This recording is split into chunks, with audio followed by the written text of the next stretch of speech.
The shatter of glass downstairs splits the midnight silence like a gunshot, and my eyes snap open before the sound fully registers. My daughter Emma's door is 12 feet from mine. I can see the faint glow of her nightlight beneath the crack. Training overrides the drowsiness as my feet hit the floor, every muscle coiled and alert. Heavy boots on, hardwood, multiple sets, moving with purpose but not precision. 4 men, maybe 5, fanning out through my house like they own it. The metallic click of a weapon being chambered echoes up the stairwell, and my jaw tightens because whoever these people are, they've just made the worst mistake of their lives. They reach Emma's room before I can cross the hallway, and my heart slams against my ribs when I hear her startled cry cut short. Through the crack in her door, I count 4 silhouettes, all armed, one pressing a pistol toward my little girl's bed. The lead man barks orders with a thick Eastern European accent, demanding something about a flash drive, classified information, things I allegedly possess. His desperation bleeds through every word, making him dangerous and unpredictable. I calculate angles, distances, weak points in their formation. They're bunched too close, focused entirely on Emma, completely unaware I'm 10 feet behind them in the shadows. My SEAL training transforms me into something precise and mechanical. As I move through that doorway, the first man drops when I strike the nerve cluster in his neck. The second folds when my elbow crushes his solar plexus. Numbers 3 and 4 turn toward me, but they're already finished, their weapons clattering to the floor before they understand what's happening. 28 seconds from entry to silence. 4. Bodies neutralized. Emma safe behind me. The immediate threat is over, my breathing barely elevated, muscle memory carrying me through movements I've executed 1,000 times. Then Emma whispers from her bed, her voice small and cracking with terror that no 9-year-old should ever know. "Dad, they have Mom." 3 words that freeze every instinct, every protocol, every piece of training that's kept me alive for 15 years. I turn to face my daughter's tear-streaked face, and suddenly nothing else matters except the impossible choice forming in the darkness around us. I drop to one knee beside Emma's bed, my hands still trembling with adrenaline as I cup her face, forcing myself to shift from operator to father in the span of a heartbeat. Her tears soak into my palms while I search her eyes for answers, for anything that makes sense of those 3 devastating words. "Tell me exactly what they said, sweetheart," I whisper, keeping my voice steady despite the chaos exploding inside my chest. She gulps air between sobs, explaining how the men showed her a video on their phone before I arrived. Sarah bound to a chair in some dark room, bruised but alive, a masked figure holding today's newspaper beside her face. The timestamp was less than an hour ago, and the message was clear: cooperate or she dies. My ex-wife and I may have gone our separate ways 2 years ago, but she's still Emma's mother, still someone I once promised to protect, and that promise doesn't expire with divorce papers. I pull Emma into my arms, feeling her small body shake against mine as I scan the fallen intruders with new urgency. My mind racing through scenarios and contingencies. These weren't random thugs or desperate amateurs. Their weapons are high-end, their tactical gear speaks of serious funding, and the coordinated breach suggests military training even if their execution was sloppy. One of them groans and shifts on the carpet, still conscious enough to be useful, and I gently set Emma back on her bed. "Stay right here, baby, and cover your ears," I tell her, watching as she obeys without question, her trust in me absolute and terrifying. I move to the nearest intruder and pat him down with clinical efficiency, finding 2 cell phones, a tactical knife, and a wallet containing nothing but cash, and a business card with Cyrillic letters. The phones are locked, but one shows recent messages in broken English, references to the package, Kozlov's orders, and coordinates that mean nothing to me yet. My hands work automatically, photographing everything with my own device, cataloging evidence while my brain processes the nightmare unfolding. The Kozlov Syndicate, I've heard that name in intelligence briefings, a ruthless organization dealing in weapons, information and leverage against military personnel. They're claiming I have classified naval intelligence, something valuable enough to kidnap Sarah and terrorize my daughter, but I've been out of active deployment for 6 months with nothing but standard debriefing protocols. Either they have bad information or someone has deliberately painted a target on my family, and neither option offers any comfort in this moment. I return to Emma and sit beside her on the bed, wiping her tears with my thumb as I pull out my phone to call this in, to follow protocol and let the proper channels handle a hostage situation. But then I see it in her nightlight's pale glow, the way her hands clutch her blanket, the raw fear etched into features too young for this kind of terror, the absolute certainty that her mother's life hangs by a thread. My finger hovers over the emergency contact, every regulation and rule demanding I make that call.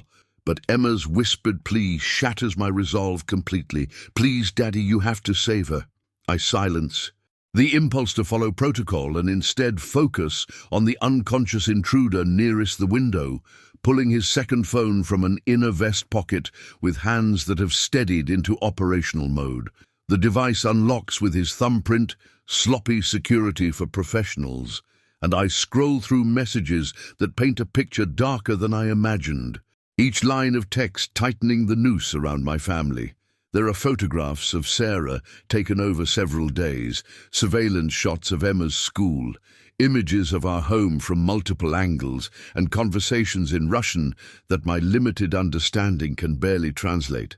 But one message thread is in English, clearly meant for American operatives or contacts, and it mentions the Kozlov Syndicate repeatedly alongside references to naval intelligence, submarine deployments, and a flash drive I've supposedly hidden. My blood runs cold as I realize these people have been watching us for weeks, building a profile, waiting for the perfect moment to strike. I photograph every screen and forward, the evidence to a secure cloud backup, my SEAL training overriding the father's panic as I document names, numbers, and locations mentioned in the communications. One contact labeled Warehouse Overseer has sent coordinates to a location 30 miles outside the city, followed by instructions about keeping the woman comfortable until delivery. Another message from someone called Victor demands results within 36 hours. Threatening consequences that make my jaw clench with barely contained rage. The casual cruelty in these texts, the way they discuss Sarah like merchandise and Emma like collateral, ignites something primal in my chest that years of discipline struggle to contain. I check the timestamp on the most recent message and see it was sent just minutes before the home invasion, confirming these 4 were meant to retrieve something I don't have and deliver me to whoever holds my ex-wife. The business card with Cyrillic letters leads me to a reverse image search that pulls up known associates of the Kozlov Syndicate, an organization specializing in blackmail and information extraction from military personnel across NATO countries.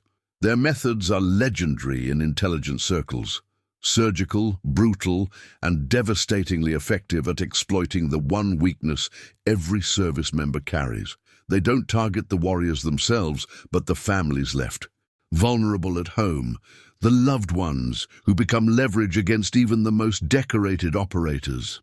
My hands tighten around the phone as I realize how perfectly they've chosen their approach, how completely they've backed me into a corner where every instinct to protect conflicts with every oath I've sworn.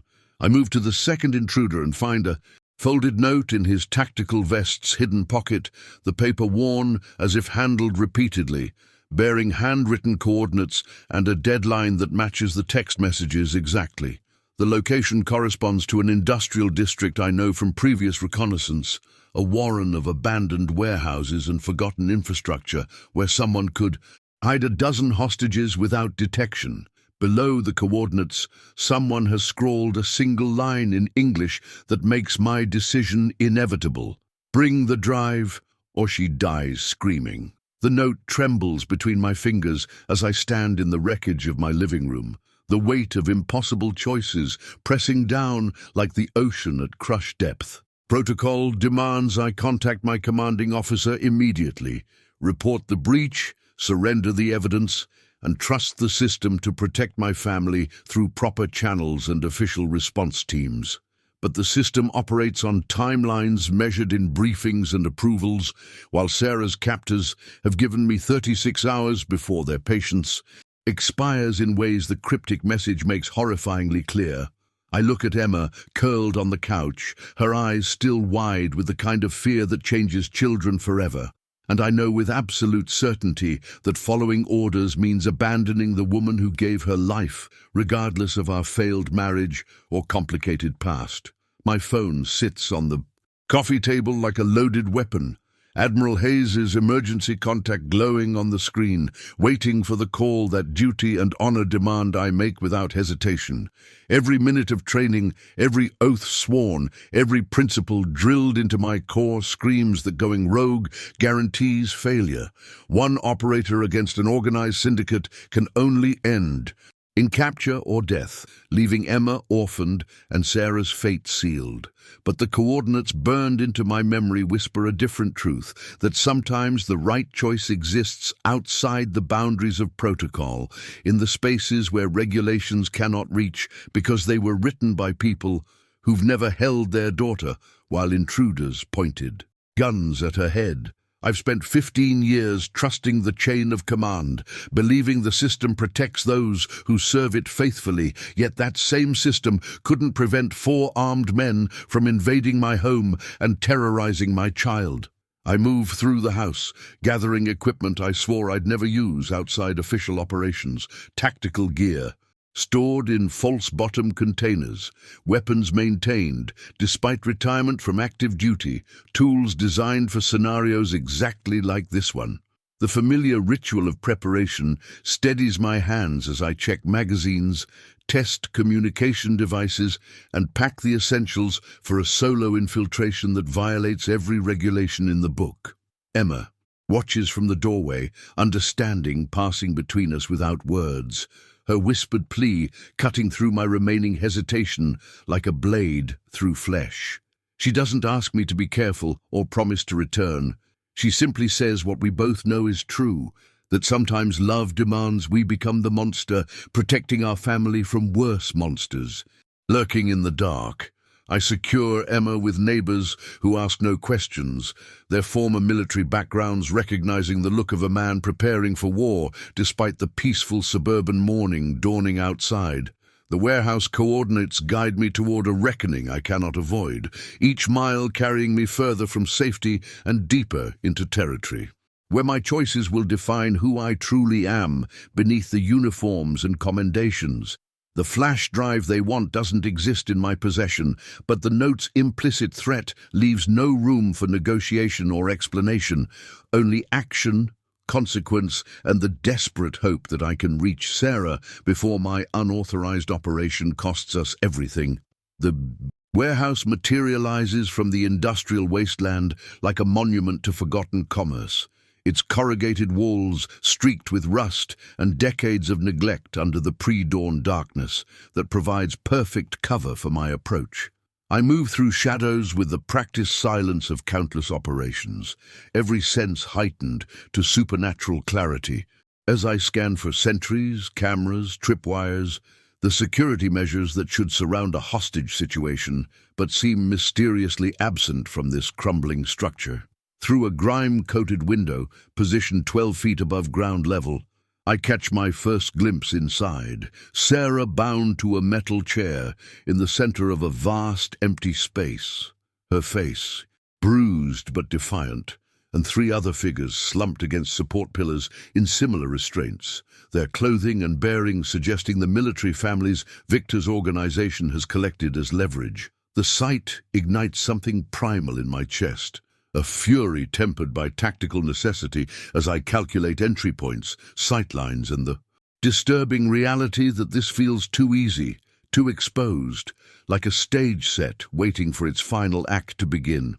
I breach through a rusted loading dock door that surrenders to my tools with barely a whisper, rolling into the darkness with my weapon trained on every angle while my heart hammers against my ribs like enemy fire. Sarah's head snaps toward the movement, recognition and terror flashing across her features in equal measure as she violently shakes her head. A warning I register one heartbeat too late. The warehouse floods with halogen brilliance that strips away every shadow and advantage, revealing a catwalk above where Victor stands, flanked by armed operatives, his smile, carrying the satisfaction of a predator who's watched his prey walk willingly into the trap. The devoted husband arrives right on schedule. He calls down in accented English that drips with mockery and certainty, his gesture bringing red laser dots dancing across my chest from positions I never detected. My weapon clatters to the concrete as Anne sees me from behind, operatives who were hidden in the very shadows I trusted, executing an ambush that transforms my rescue attempt into capture with professional efficiency that matches my own training. Victor descends the metal stairs with theatrical leisure, each footstep echoing through the warehouse like a countdown to horrors I cannot prevent, his eyes studying me with the analytical interest of someone who sees tools rather than human beings. Your file promised exceptional skills, and yet here you stand, disarmed and helpless, because love makes even the most trained operators predictable, he observes, circling me while his men force me to my knees beside Sarah, close enough that I can hear her ragged breathing and see the tears cutting through the grime on her face. The other hostages watch with hollow eyes that have already accepted their fate, their presence revealing a scope to this operation that extends far beyond personal vendetta into something systematic and calculated. He produces a tablet displaying naval deployment schedules, submarine routes, classified information that should exist only in secured systems, then asks the question that confirms my worst fears about betrayal, operating inside the very institutions I've devoted my life to protecting. The first blow catches my ribs with precision designed to inflict maximum pain without rendering me unconscious. Victor's interrogation beginning with the patient brutality of someone who has all the time in the world and none of the mercy. The flash drive your commander gave you after witnessing the exchange in port, where is it hidden? He demands between strikes that map agony across my body in spreading waves. His certainty about details I genuinely don't remember making my denials sound hollow even to my own ears.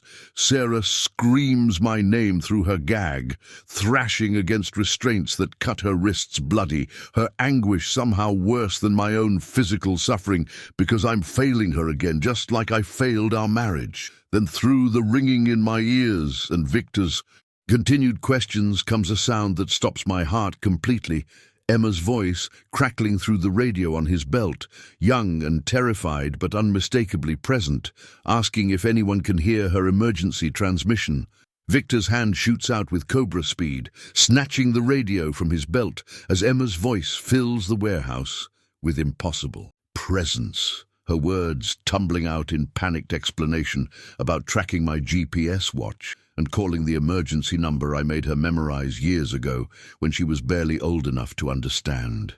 The syndicate leader's expression transforms from calculated control to something feral and desperate, his eyes darting between his operatives as he barks.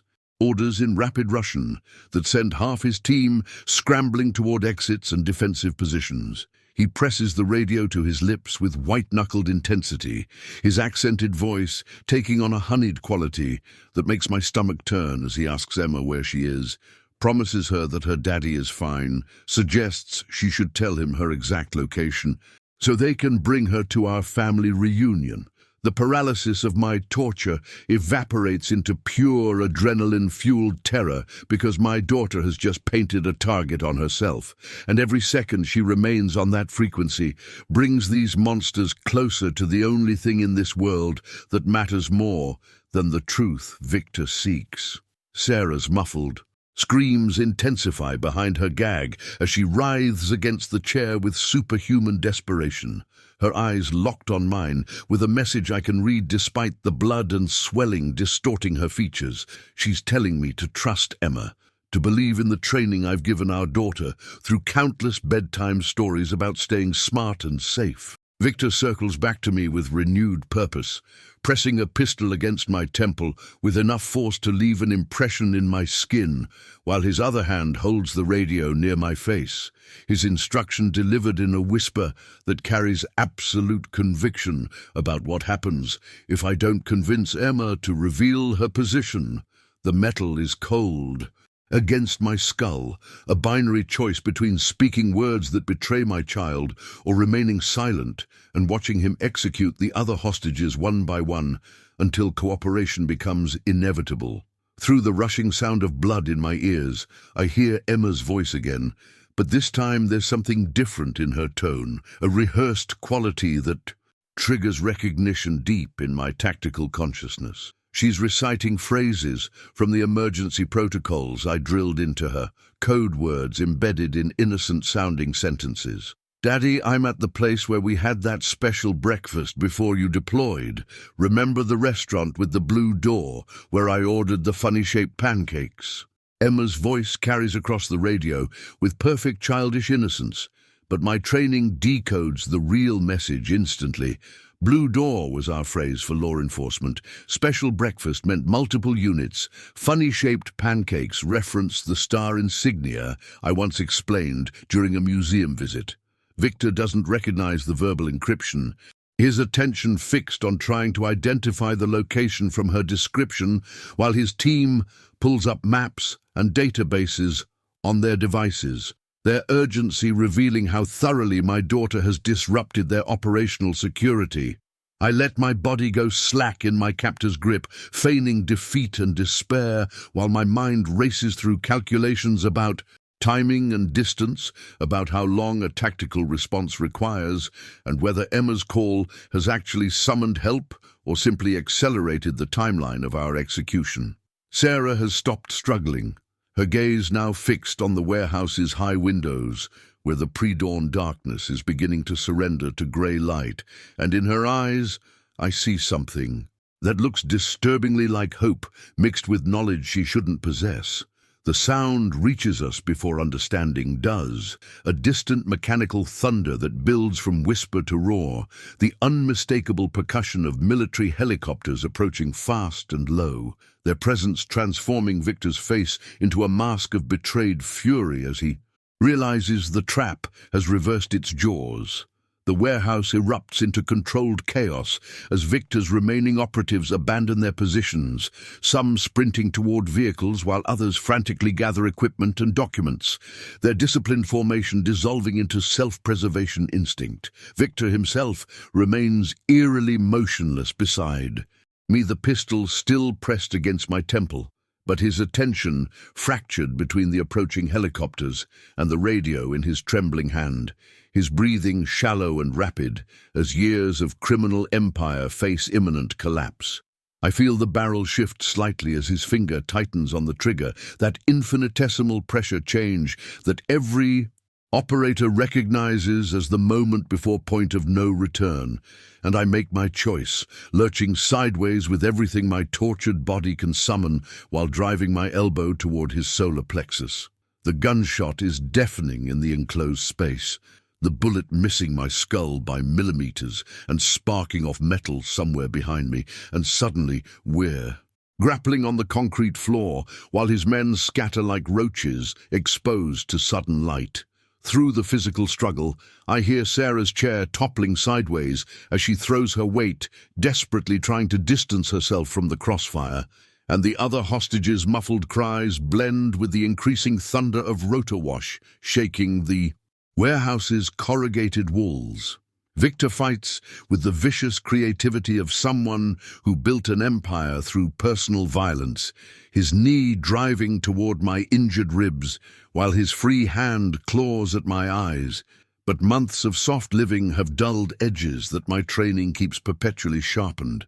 I trap his wrist and twist until bones grind together, and the pistol clatters away, then drive my forehead into his nose with enough force to feel cartilage collapse, his blood spraying hot across both our faces. The radio skitters across the floor, still crackling with Emma's voice, now joined by official-sounding adult tones issuing commands and confirmations, and I realize my daughter hasn't just called for help, she's orchestrated a full military response. The warehouse's main doors explode inward with breaching charges that turn darkness into strobing white light, and through the smoke and disorientation pour tactical operators moving with balletic precision, their laser sights painting red constellations across every surface. Victor goes limp beneath me, his survival instinct finally overriding his pride as he spreads his hands in surrender. But I barely register his submission because I'm already crawling towards Sarah, my vision tunneling to exclude everything except reaching her. She's struggling against her restraints with renewed desperation, not away from the chaos but toward me. And when our eyes meet across those final feet of blood-stained concrete, I see tears cutting clean tracks through the grime on her face. The lead operator reaches us first, his voice calm and professional as he calls for medical and begins cutting Sarah's bonds. But it's the figure stepping through the smoke behind him that freezes every remaining thought in my mind. Admiral Hayes emerges from the tactical formation like a ghost from my past, his 4 stars catching the emergency lights as he surveys the scene with an expression that combines relief with something darker. Something that speaks of operations conducted in shadows and sacrifices measured in ways that don't appear in official reports. Admiral Hayes moves through the warehouse with the gravity of a man who's spent decades making decisions that cost lives to save thousands more, his weathered face betraying nothing as medics swarm around the hostages checking vitals and administering oxygen. He kneels beside Sarah first, his hand briefly touching her shoulder with paternal concern before his eyes find mine, and in that moment I see something I've never witnessed in 15 years of service. Genuine fear flickering behind his command presence. "Get these people stabilized and transported immediately," he orders the medical team, his voice carrying the weight of absolute authority, then turns to the tactical commander. "I want every hostel secured, every document photographed in place, and a complete digital sweep of all devices. This warehouse is now a federal crime scene under naval intelligence jurisdiction." The efficiency is breathtaking. Within minutes, Victor and his remaining operatives are zip-tied and being dragged toward transport vehicles, while forensic specialists materialize with equipment that looks more suited to a laboratory than a rescue operation. Sarah's restraints fall away, and she collapses forward into my arms, her body trembling with adrenaline crash and relief, her fingers digging into my shoulders like she's afraid I'll disappear if she loosens her grip. "I'm sorry," she whispers against my neck, her voice raw and breaking. "I'm so sorry you were pulled into this, that Emma had to—" But Hayes is there, gently separating us with hands that brook no argument. "You'll have time for reunions after medical clearance and debriefing," he says, though his tone carries understanding beneath the protocol. 2 medics guide Sarah toward a stretcher despite her protests, and I watch her go, while my own body finally acknowledges its injuries. Ribs screaming, vision blurring at the edges, hands shaking with delayed shock. Hayes crouches to my eye level as the warehouse continues its transformation from battlefield to investigation site, his expression softening into something almost apologetic. "Your daughter saved 4 lives tonight, including yours, Commander," he says quietly. "She didn't just call emergency services. She accessed your personnel file using your old password, found my direct contact information, and delivered a situation report that would shame most junior officers." The words hit me like physical blows, because Emma shouldn't know how to do any of that, shouldn't have been forced to become tactical support for her father's nightmare. The GPS watch was still linked to your old naval account. She tracked you in real time and provided continuous updates while my team mobilized. His hand grips my shoulder, firmly. She's safe at the base security office with child services personnel, and she's been asking for you every 3 minutes. The other hostages are being loaded into ambulances, their faces showing the hollow-eyed shock of civilians thrust into violence they never imagined. And I recognized 2 of them from deployment send-offs, families whose lives intersected with mine in the vast network of naval service. Hayes helps me to unsteady feet, supporting my weight without comment as we move toward the warehouse exit, where dawn is just beginning to paint the horizon in shades of grey and gold. "We need to talk about what you remember from your last deployment," he says as we walk, his voice dropping to barely audible beneath the rotor wash and radio chatter. "Because someone went to extraordinary lengths to silence you, and until 30 minutes ago I wasn't entirely certain you'd survive long enough for this conversation." The base conference room feels suffocatingly sterile after the warehouse chaos, fluorescent lights humming. Overhead, while Hayes spreads classified photographs across the polished table between us, each image a fragment of memory I didn't know mattered. December 7th. Aboard the USS Columbia during resupply operations, he begins, tapping a satellite photo showing the submarine docked in Yokosuka. "You were supervising cargo inspection when Captain Reeves met with a civilian contractor near the aft section. Do you remember?" The moment crashes back with crystalline clarity. Reeves shaking hands with a man in expensive civilian clothes, their conversation urgent and hushed, my instinct prickling with wrongness, even as I focused on inventory manifests. I'd noted it in my daily log as routine. Liaison, nothing more, because questioning a captain's meetings wasn't my place.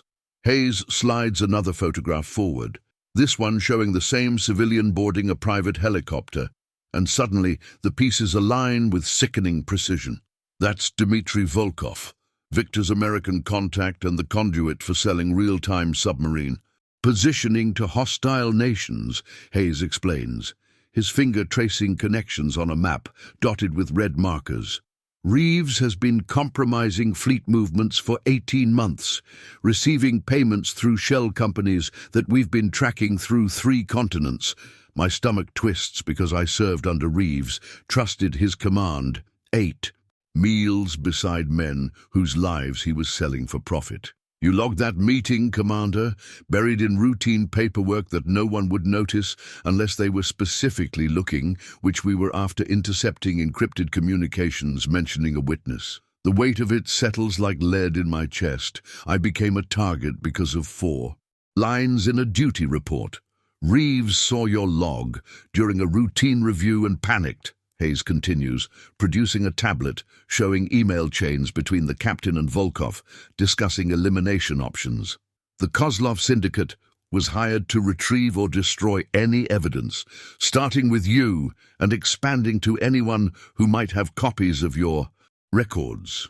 My hands clench against the table because Emma nearly died over something I documented and forgot. Sarah risked everything to protect our daughter from consequences of my unconscious vigilance. We've had Reeves under surveillance for 6 weeks, but couldn't move without solid evidence and knowing the full extent of his network. Your situation, forced acceleration. Hayes meets my eyes with the exhausted honesty of someone who's carried impossible secrets too long. "You weren't supposed to remember that meeting, Commander, and that's precisely why it mattered. The mundane observation that slipped through a traitor's defenses," he says, gathering the photographs into a folder. "Marked with security classifications I've never been cleared to see.